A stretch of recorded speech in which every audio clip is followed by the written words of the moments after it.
Welcome back. Got a little leg session for you today. One comment I got in the most recent videos was, Ben, like, we followed you because you was a bodybuilder. I want to see some bodybuilding training. The truth is, now the channel will always have some form of bodybuilding training, but when you're not actually training for a bodybuilding show, or I'm not actually training for physique development, my training's changed quite a lot.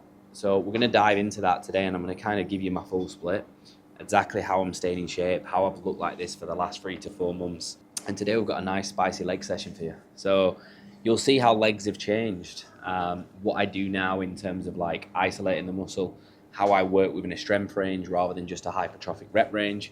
So things are changing now, and it's good, it's refreshing. But you need to remember, if you're truly serious around physique development, the style of bodybuilding, the rep ranges that they follow are all going to be suited to that need.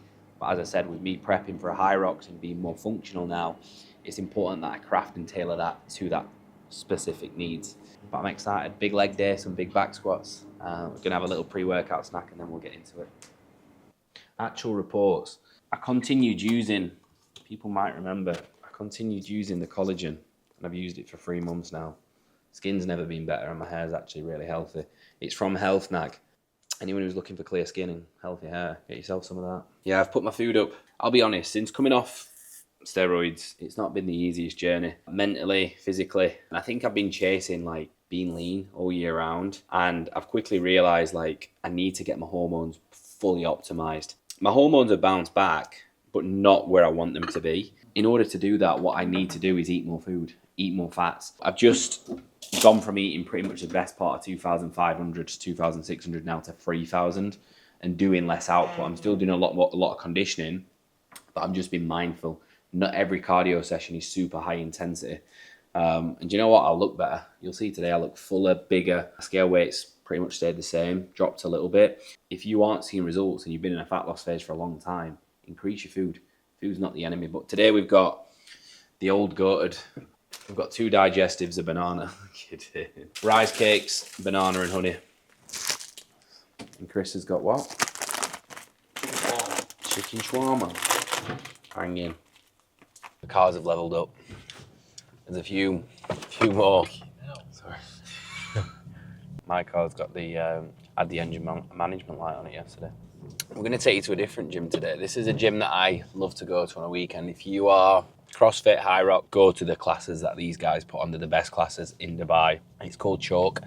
It's just on the Palm, on the Golden Mile. Is it called the Golden Mile? Yeah. Beautiful. Loads of coffee shops around it. They've got ice baths, sauna. I actually paid for a block booking of ice baths and I've still not used it.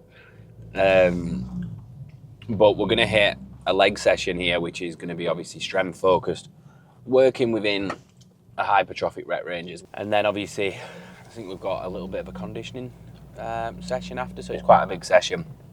And then I'm going to talk you through how I set up the upper portion of my training, because it's still so important that I train to prioritize retention of tissue. I don't actually train single muscle groups, nor do I follow a push-pull leg split anymore. I pretty much follow upper lower, rest upper lower.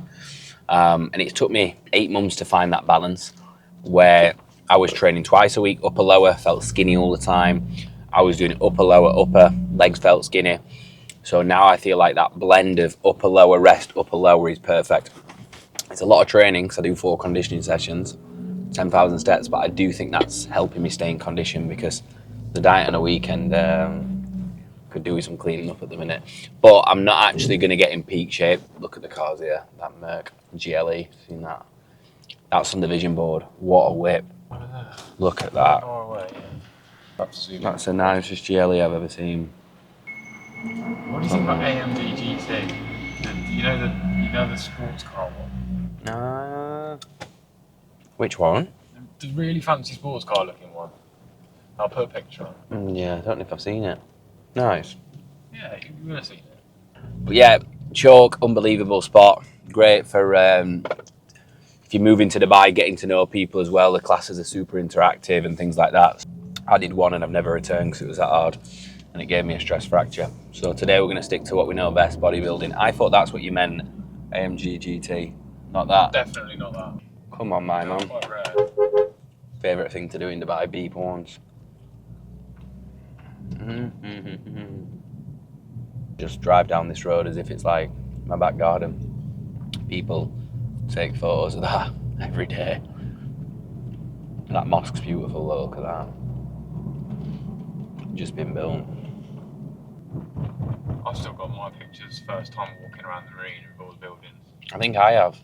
My brother used to live in one of these. How weird is it how life works? First time I visited Dubai, went on the marina and took a photo, took a video of where I lived for 2 years. But at that time I never knew I was going to move to Dubai, let alone live in that building. That was where I used to live. And then the same happened with Umar Beachfront. But it's Ramadan at the minute, so the roads are really quiet. I think you'll agree, Chris, if the roads are like this all the time. We could actually go out after 2 in the afternoon. One thing that I'll say is, like, when you live in the UAE, you can see how strong the religion is in the culture. People come to Dubai and say it's got no culture, but I think you'd disagree if you came during this month. It lacks a little bit of Europe culture where you can sit on the corner of a street, have a glass of wine and maybe a drink. I think that's what a lot of people from Europe will think Dubai likes, because it does. The say drinking is not huge here, but they just do it. Everyone does it where the hotels are and stuff. But It's controlled. yeah, I think it does lack a little bit where, like, say you've had a long day and you might want to go and sit in a bar or, you know, wind down. There isn't that. It's just coffee shop, but they're the best coffee shops in the world. Hence why me and Chris are fucking coffee addicts. Still got to do coffee tour. Yeah, well, imagine that, 10 coffees in a day, standard. That's the madness of Dubai for you. We mentioned a car, literally drove to the Palm to the gym, and there's one in the car park. I think it's nice, V8 turbo, but I wouldn't. Imagine it as a coupe though. Yeah, I wouldn't have that colour. We're low on coffee today.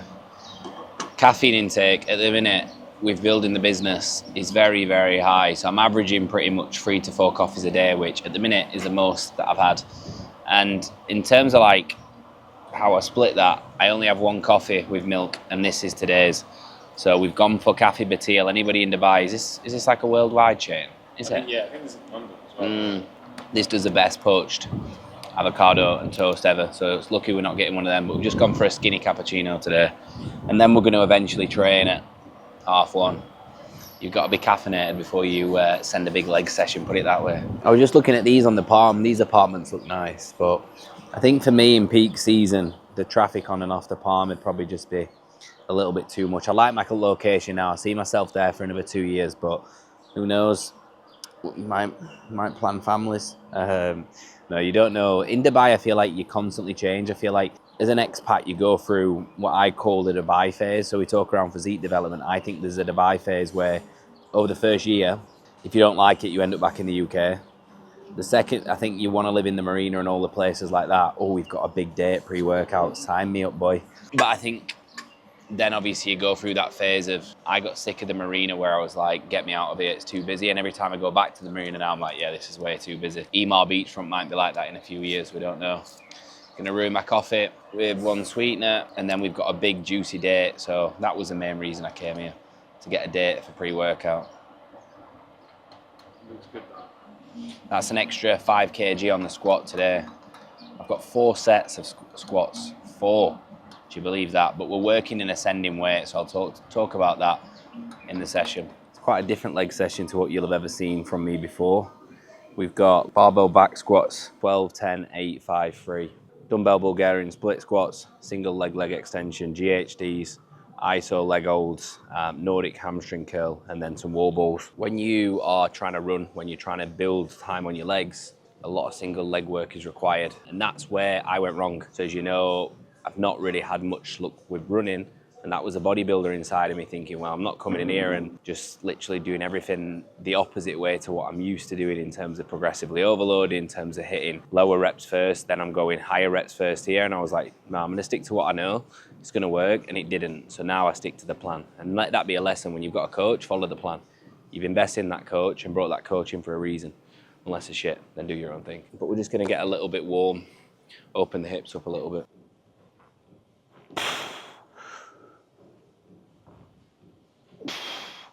Key thing that I find with squats is for me, I've got to have a flat base. So the Nikes are off. Even though they're relatively flat, I see a lot of people pulling from the floor, deadlifts, RDLs, squatting with running trainers on that are imbalanced. So always have a stable environment, flat feet, but Never been a huge lover of squats, especially barbell back squats, but a key thing is range of motion. So look at how deep I get and look at the slight micro pause at the bottom, separating the muscle from the length into the shortened environment. See people doing half reps, but got to take your muscle through the full range of motion.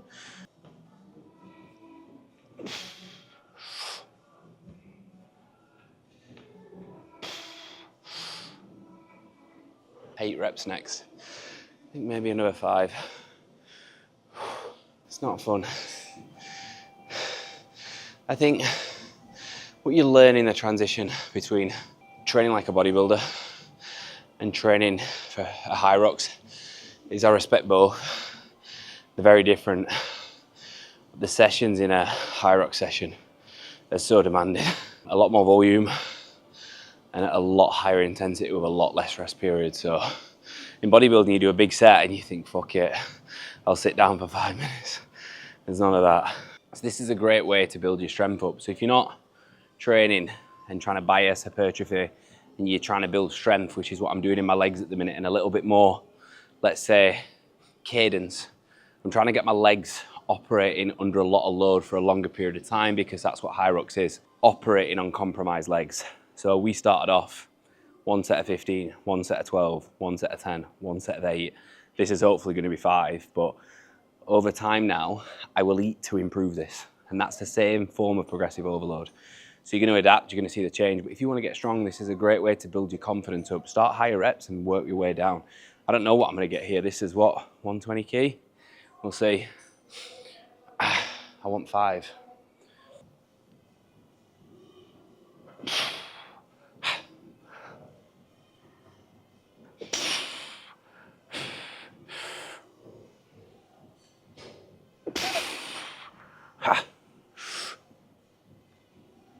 Right, one more, come on. Fucking hell.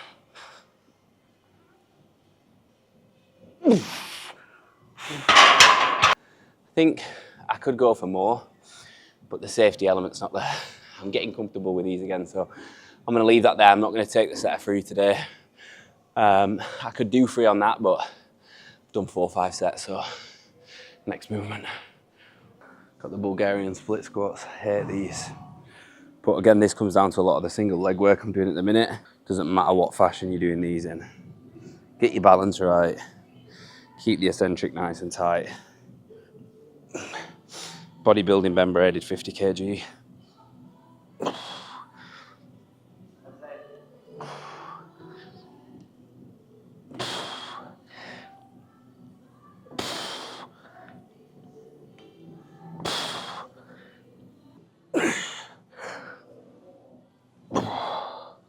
Again, that's just like trying to put your leg through higher volume constantly. You can see the pain of the high rocks already.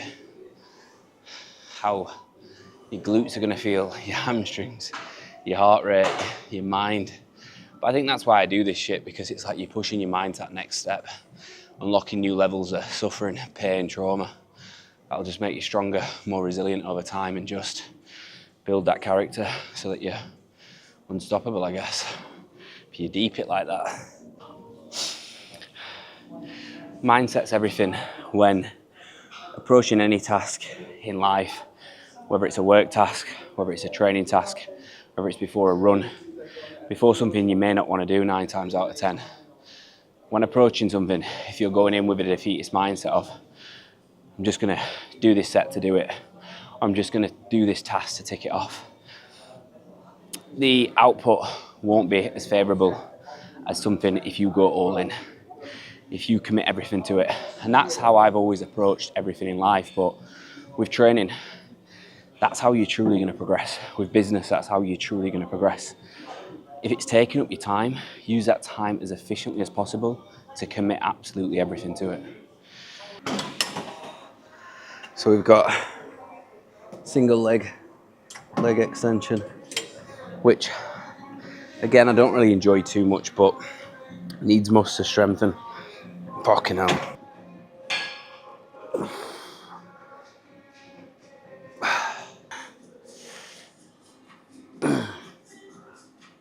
Calves are something that I actually want to get better at. Throughout all my bodybuilding journey, I didn't neglect them, but I didn't train them progressively. Otherwise, they would grow. And I feel with the running now, because I have such weak calves, it doesn't allow me to run injury free. I need stronger legs. I'm very quad biased, very hamstring biased, very glute biased, but as I go further down, I get very thin.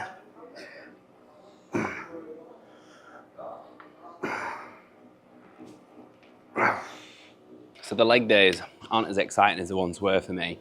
And in fact, I had a very short attention span to things that I'm not as interested in. So like for me, doing the single leg Bulgarians, 4 sets, doing the single leg extensions. Again, I like the squats, that's more of me, where it's a little bit nitty gritty. Talk nasty to yourself and get something out of the set, but the isolation work on a unilateral element is quite boring for me. So like I leave that leg session almost feeling like, ugh. Don't get me wrong, I've just done 100 wall balls and that wakes you up a little bit. And that's why I do love the high rocks training, but the leg work is quite boring. That's why I'm happy now I'm starting off with back squats. But remember, this channel's here to educate you. A lot of people say, why do you do your isolations before? Because it's pre-activation from a bodybuilding hypertrophy standpoint. You're driving blood flow tension, so when you come to your compounds, it minimizes injury and you've got better essential mind to muscle connection with that movement. Whereas here, what I've done is a strength block. So I'm trying to build strength in my compounds for when it comes to race day. So you've always got to remember that. It's a very different style of training. Just because I'm doing this now doesn't mean you do if you want to prioritize and develop your physique. This is as exciting as it gets. We've got a weekend chilling, boxing, training, maybe nip to oxygen again tomorrow and just keep building the business. New Gen's flying at the minute. We've just pretty much sold out the first Marbella Shred. Marbella Shred, we had like 50 tickets. Pretty confident around 42 have gone now. So that's 42 people flying in from all over the world to come and do a shoot with New Gen in Marbella, where it's going to be a little bit different this time. We're going to have a networking day rather than a full seminar of educational speakers because it's harder to pull off in Marbella. Not as many people was there like there was in Dubai, but it's networking, it's opening people's mind to conversations that may change the landscape of how they think. And that's what this is all about. The mission of New Gen is to have lasting impact, change lives, change physiques, change mindsets. And that's what we'll keep doing. So I'll see you in the next one.